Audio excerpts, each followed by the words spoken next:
Hi, everyone. Thanks for joining us today. We are going to give folks a minute to log into the webinar before we get started. While you're here, if you want to take a look around, we'll be taking questions at the end of the session. So you can see the Q&A box on your screen to submit any that you have there. Our past couple of sessions, we've had plenty of time and we have had lots of great questions. So make sure you use that feature.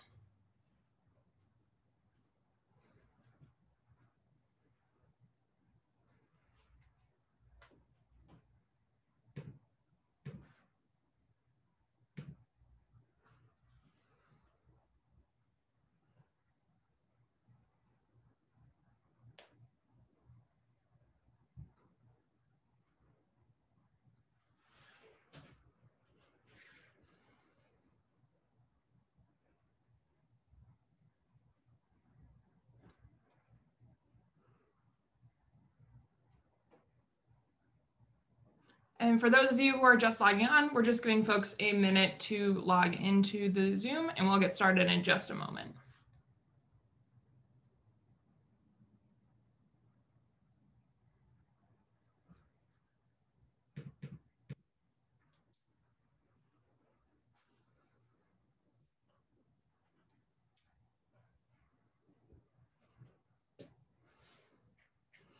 Great, we can get started. Thanks everyone again for joining Quorum and Holland and Knight today on our conversation on the American Jobs Plan with a focus on transportation policy.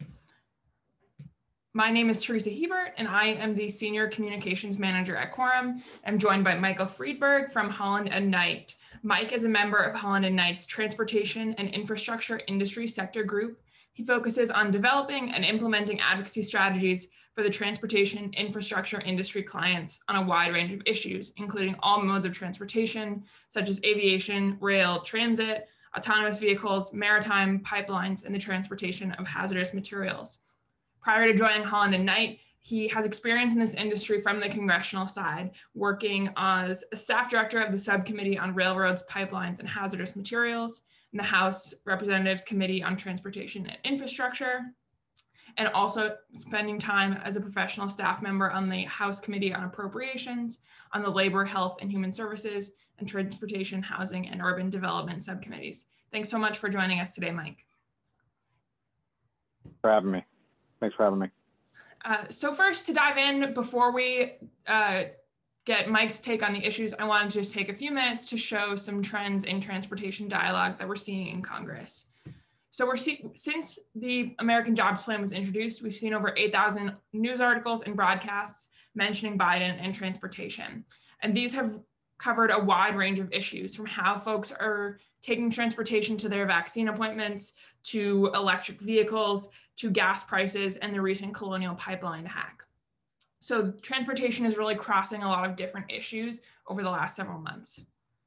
Some of the most vocal legislators on transportation, so you see Rep. Larson from Washington leading the pack, Congressman Newman there at second. So it's pretty spread out between House members, Senate members who represent transportation on key committees.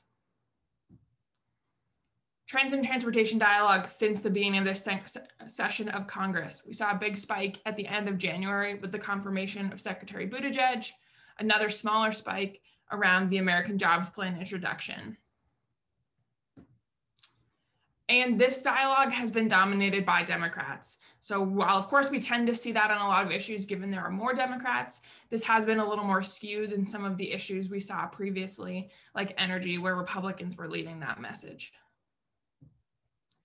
So Mike, to start off, transportation is a really big issue.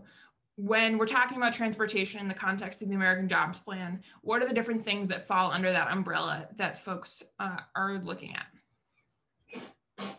Well, the true definition of infrastructure is probably at the core of it, right? So, and I apologize, I'm in a noisy place, but the true infrastructure, is it the traditional infrastructure, you think trains, bridges, roads, or does it expand to broadband now that's non-transportation related?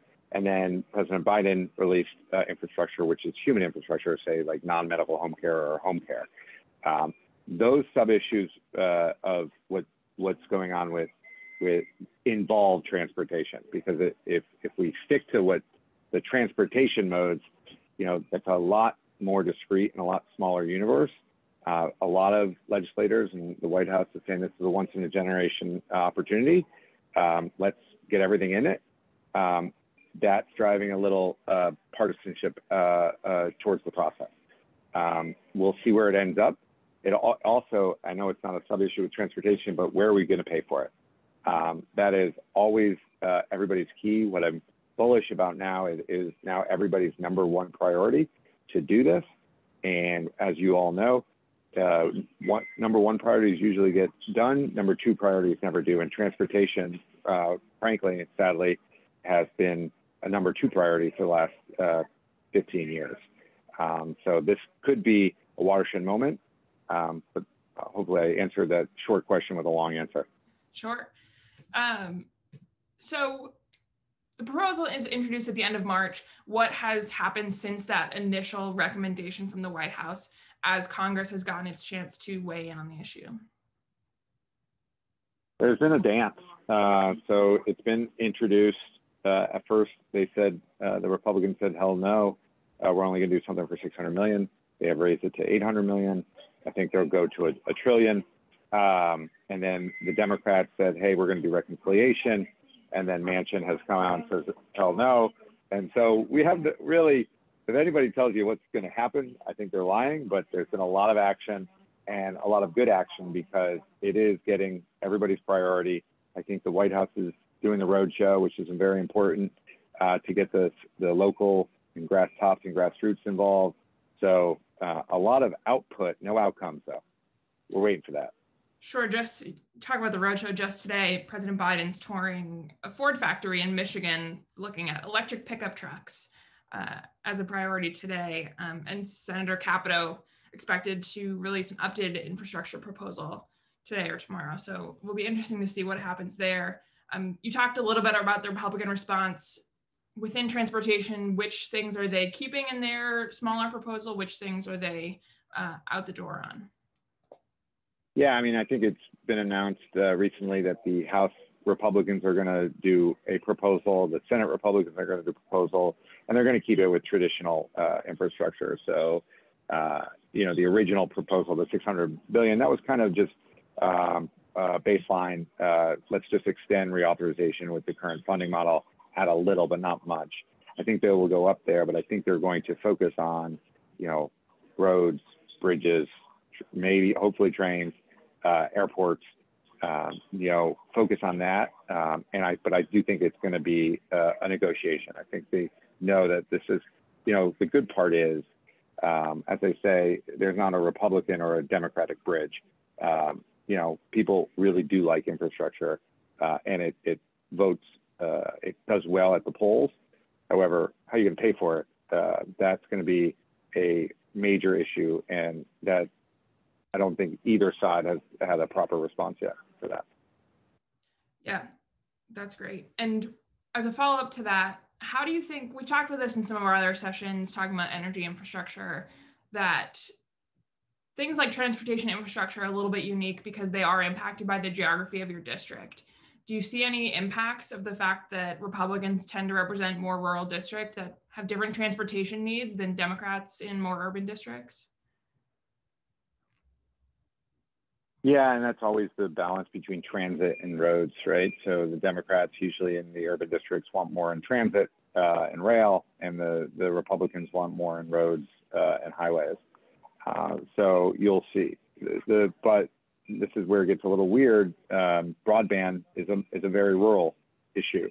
Mm-hmm. So you might see Republicans go into that. Electric vehicles is another thing. The president proposed a huge amount for electric vehicles, which will really help the environment, but also right now urban districts because of the how many miles an electric vehicle go and the life of the battery. I do think those batteries will get stronger and have longer lasting, but right now it is more urban than rural. But as you saw today, you went to a truck factory, electric truck factory. You're seeing a lot of movement in that, and you're also seeing a lot of movement with technology and transportation as well. Which is also not urban versus rural. Everybody likes technology right now. So what if Democrats do move forward with reconciliation, which is a big if, what impact does that have on proposed transportation policies? What makes it in, what doesn't? It's going to limit the scope. So reconciliation, you can't really have new programs. So it's not going to be surface reauthorization that DeFazio is introducing on June 9th and Senator Carper is introducing supposedly before Memorial Day. So you're going to have just current programs and a bunch of money loaded into current programs and give a lot more authority to the administration in implementing those grants. It behooves Congress, as a former congressional staffer, it behooves Congress to not do reconciliation, but you got to get 10 votes in the Senate, and that's really hard in this political climate. I like where Senator Manchin and Senator Capito and Senator Coons and Senator Carper, they want to compromise, and we'll see, if they have a coalition to do that. So you started to touch on them. Who are the key players, the key committees, subcommittees that folks should be paying the most attention to on these issues? Well, a little self promotion beside myself, but DeFazio and Graves, but you got to look at Pallone and McMorris Rogers, and then it really is why I say that. So I'm a House guy. The Senate, you got to really look at the Senate. Where is Schumer, McConnell, Capito, Romney, Manchin, Warner? The moderate Sinema. Those are the ones that you're going to have to sell. I think the House is going to come up with the House bill. It will pass, but the real work is going to be done in the Senate to get those 60 votes or 50 votes, whatever they decide. I look at the Senate and I look at the moderates. Will we have a gang of 15 or 16 senators, Democrat, Republicans, say, all right, we're going to do this at $1 trillion and have a good compromise? I'm hoping, but that's who I look for. And similar question, in the administration, who are those key folks? What has Secretary Buttigieg said on the issue? Yeah, Secretary Buttigieg, and I forgot in Congress, Ways and Means and Finance are hugely important, right? Like, where are we going to pay for it? So you have to do that. But yeah, Treasury Secretary, Secretary of Transportation, but really it comes from the top. President Biden has run on this, and he wants this as a big legislative feat. We've gotten some in the beginning of the first 100 days, but this will be one of those bipartisan moments so that if he really does, will really have a lasting legacy that is bipartisan. That's what he run on. So, I look to him if he could cross the aisle on this, because right now, everybody's saying the right stuff, but will they become bipartisan?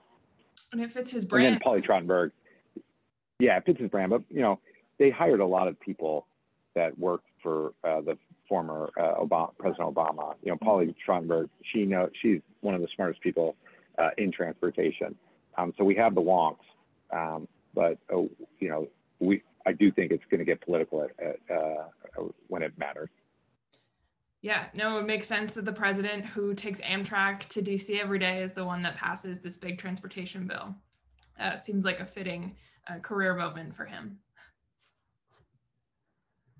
Exactly, and Amtrak Joe, he needs to be.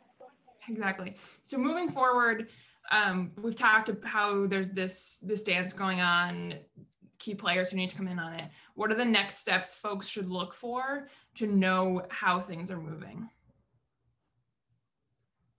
That's a better question, because I was going to make up the answer to what does the timeline look like moving forward. Let's see, this is the weird part of what's going on. We have the budget coming out May 27th. We haven't done appropriations yet because that depends on infrastructure. You're not going to fund Amtrak at $5 billion in appropriations bill if they get $40 billion in an infrastructure bill. Where does the surface bill go from there? So I am looking for, if the surface bill passes, how does that look in the Senate? whether commerce and banking get their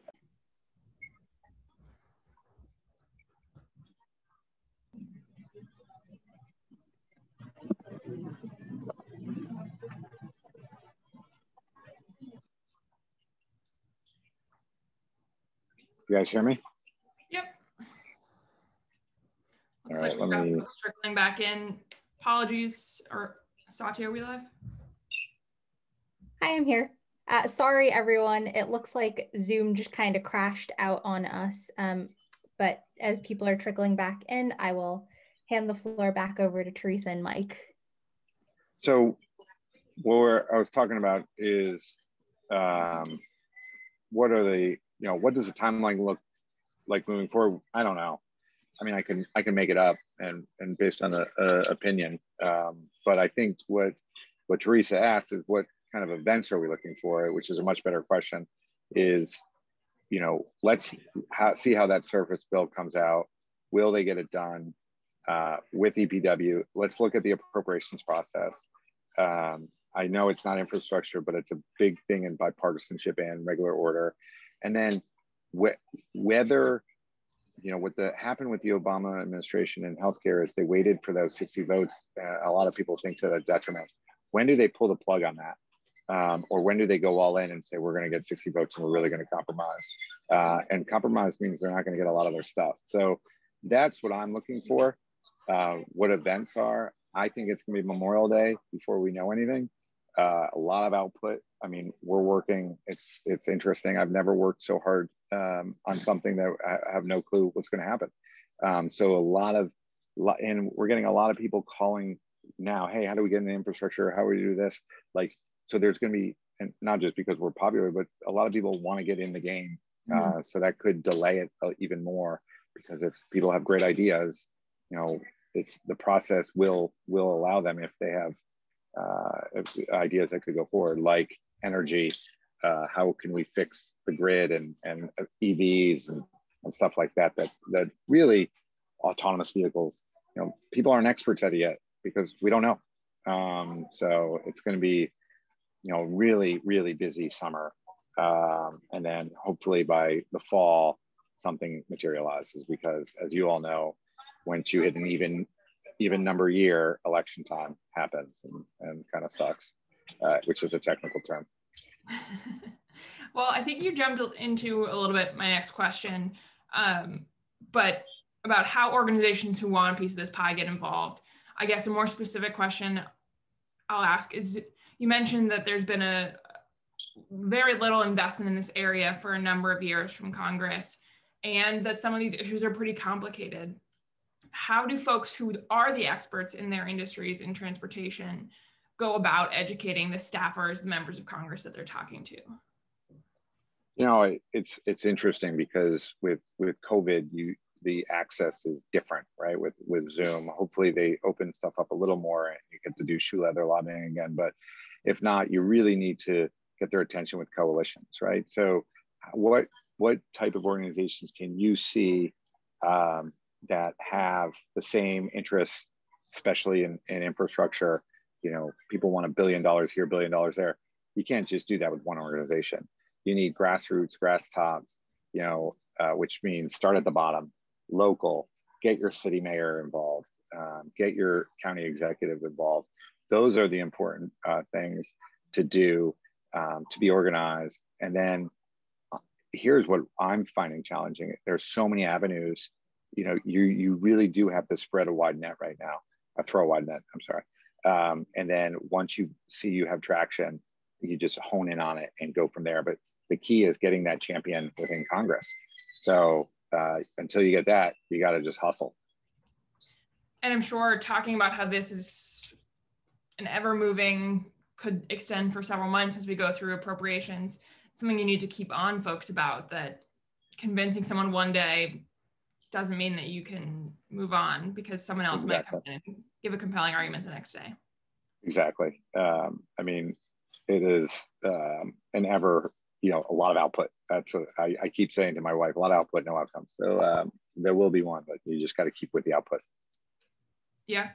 Great. I think with that, we'll transition to Q&A. So for the folks who are here, we do have most folks back after our technical difficulties. So folks should feel free to submit their questions through the Q&A box and start sending those in, and they'll get passed over to us. While folks do that, one question I'll ask Mike is, the legislative picture has been a little bit different in this past year because we've been so focused on these massive relief packages, and transportation organizations have been pretty active in that. How do you see that impacting this bill, in that there has been a lot of relief funding for transportation organizations? Are you seeing it work in their benefit because they have these relationships they've been building the last year? Is it detrimental? Is it different? How does that play into this?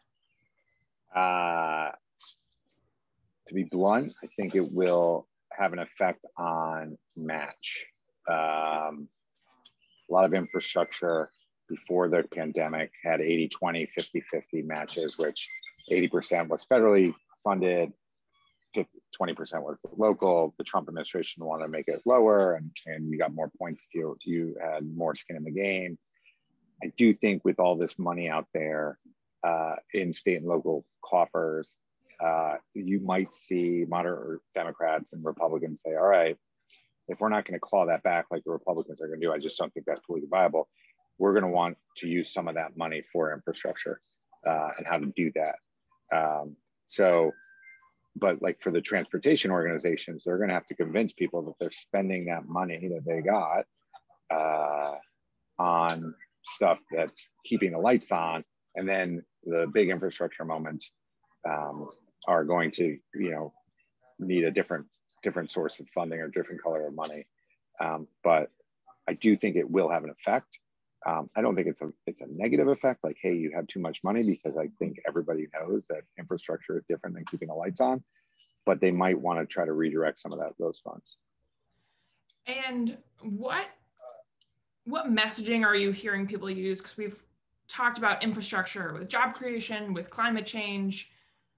Is there certain messaging that you're finding is resonating as the big why that we should invest in this now? Yeah, and I wish I wrote it down, but it's equity, it's environment, it's jobs. So are you going to create jobs? Are you going to create good jobs, union jobs? If it's federally funded, they have guidelines, but if you're going to get federally dollars, like, there will be strings attached to that. And I always forget the fourth, but the equity, jobs, environment, and I forgot the fourth, but I use it. I'm a little tired right now, but those are the things that are really resonating, where we don't want to just create infrastructure for infrastructure's sake. We want it for a reason, and we need the environment. I think everybody's knowing that these projects or these funding needs to have a tie to that. And then how do we get people to the jobs? So if it's infrastructure tying a community that has workers to a community that needs jobs, that will definitely get more sway than just a random infrastructure project. So we do have a question from the audience. So the question is about state legislators and how they weigh in on the topic, how they should be getting involved, whether it's joining local coalitions, making policy tweaks to prepare for impending policy changes, funding projects. What are your recommendations for folks at the state level? That's the skin in the game is the last one. I'll go last one first. If you guys could have more skin in the game, yeah, definitely you will be more competitive. Also, have an emphasis on equity and labor, have those protections involved. If you don't, then I would do that. And then, make sure it's for the environment. I would always, the state legislators, you guys, I'm from Pennsylvania, the state legislators and the local, you have so much more impact than private sector on these issues. They do listen. It is awesome to partner with local companies, but the legislators and the city mayors and county executives, very important to talk to your legislators, because also, frankly, a lot of these legislators were you before, so they have a good knowledge base of that. Yeah, I think that makes a lot of sense and they're so intimately familiar with their districts and what the needs are of those constituents. Yeah. And we'll see the impacts. Great. If folks have any other questions, they should feel free to submit them. We've got Mike for a little more time. I guess in the meantime, I'll ask, when we're talking about these issues and folks who want to get their skin in the game, is transportation, are they mostly debating amongst like transportation policy A and transportation policy B, or is it growing the pot for transportation and less in energy or a different sector within the bill or the proposal? It's growing the pot. It's, you know, you never have offsets on bills like this. So it's you know, so the issue is where we're going to get the revenue to pay for all these priorities. I think in negotiations, you're going to see some things get dropped out. I use as I'm not a home care advocate, that's one that the Republicans have joined in on and saying, hey, is that really infrastructure? I could see that in a different bill and different reconciliation bill, you know, and then have the traditional infrastructure be really segmented. But yeah, it's growing the pot and then finding the money to pay for it. Got it. Well, it looks like folks want to, if they have any other questions, we've got one coming in right now. So you touched on this, but since someone asked it, I'll have you follow up. If the bill shrinks, which are the things most vulnerable to fall out? Which are the things most likely to survive? And I guess in this case, we'll assume it is a bipartisan negotiation rather than a reconciliation. Yeah, so I would say, you know, I said the non-traditional, the human infrastructure. I'm really interested in where electric vehicles ends up. You know, they put over, I think it was $127 billion. That's critical to President Biden's environmental plan. You know, has big industry involved with Tesla and the other car manufacturers. I saw news today that the market might be growing a little cooler on the electric vehicle market. I don't see it, but that's what I'm interested in. Is that a vulnerable, or is that is a necessity? Right now, they're saying everything is a necessity, but as you know, in negotiations, there are priorities, and we'll see which falls out. Yeah, that's interesting. Electric, and just in the news today, when the president goes and visits these factories, does these road tours, is there news that you ever look for coming out of this, or is this more so because it's on his calendar, you check the box that it's important? Is there any news that you expect to come out when these kinds of visits happen? No, I don't. I mean, I think it's more for politics and getting the base, not the base, but, you know, he's in Michigan for a reason. Trump won it 4 years ago. You know, it's a big manufacturing base. You know, same thing as Pennsylvania. I think Buttigieg went to Pittsburgh. You know, they want to sell that where right now it's so partisan that they need to do that. So I don't really look at, you know, the messaging, but I think because I'm in the bubble, I should though. That's a good question. A question from the audience. We've talked about gaining Republicans to get to that 60. Who are those people? But on the other end of the spectrum, is there any risk of progressives not supporting a bill that doesn't go far enough on something like climate change and threatens it on the other end of that spectrum? Yeah, I mean, what is it? The House has 3 votes to spare right now. But I would assume that if they get some Republicans, you're going to see some moderate Republicans vote with the caucus on a final bill.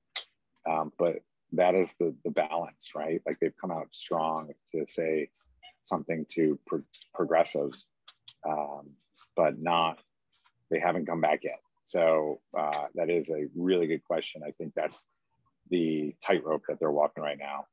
But I would think if they got 50 votes in the Senate on a bill that didn't have all the progressive things, that President Biden would talk to the progressives in the House and say, "Okay, we need this." Great. It looks like we don't have any more questions unless folks are submitting right now. So we'll give them another moment. But Mike, anything else that you think that we haven't touched on that's important to know about transportation in the American Jobs Plan and infrastructure proposals? No, this has been great. Thank you for having me. Great. So for folks who are here, we'll be sending out a recording if anyone joined late or had to leave early. So look out for that in your inbox from us. And thank you again for joining us.